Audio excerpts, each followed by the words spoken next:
Alright, so I'm going to open up and show how to disassemble an HP Omen.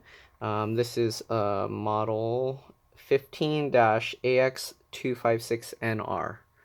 Okay, so I don't know if you can even see it, but basically what you want to do is remove all the screws from the bottom.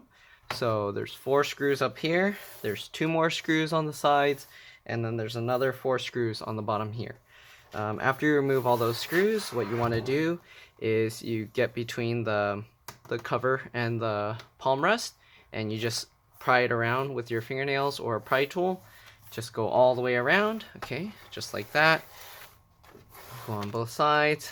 The back is kind of the hardest, but once you get there, you kind of just pull on it, and then just like that, okay? So I already took it out beforehand, so it's easier to do, but basically you'll pop all the clips out, you'll hear it like snap, and that's pretty much it.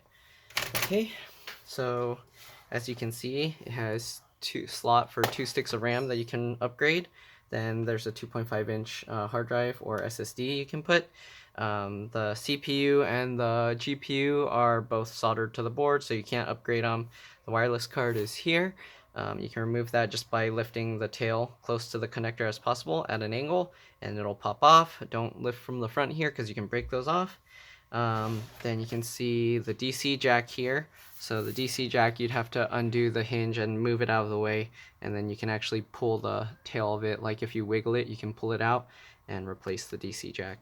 Okay, the fans. So here's I believe this is for a speaker, for both the speakers here.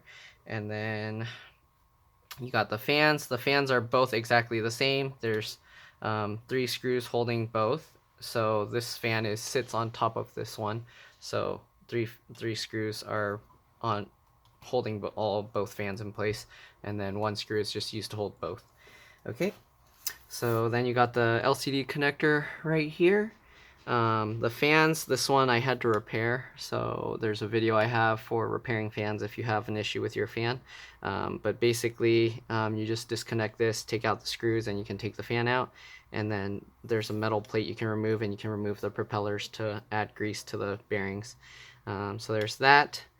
Okay, and then you got this cable is for the battery, looks like, and the keyboard connector. Then this looks like the keyboard backlight connector. I believe there's trackpad. I'm not sure what this connector's for. Then you got the hard drive connectors, and let's see here. So I believe that's for the hard drive, and then this connector's for this board here. All right, for the USB ports and that. All right, there's actually another connector here. So actually this board has 3 connectors, it looks like, going out to the main board. Okay, but that's pretty much it. Let me show you. Oh, it looks like there's also an M.2 SSD port right here. So it looks like you can upgrade it with an M.2 SSD. I'm not sure if it supports NVMe PCIe. You'll have to like Google to see. But yeah, it does support M.2s. Okay, and then the RAM we got here is this is DDR4 RAM. Okay, 2400T. Okay, so there you go. That's pretty much it. Since it has DDR4, I'm assuming it, and this is a gaming laptop, I'm assuming it'll support NVMe PCIe SSDs. But don't hold me to that. You'll have to look it up. All right, that's pretty much it. Hopefully this video helped you. If it did, please remember to like and subscribe, and thanks for watching. Bye.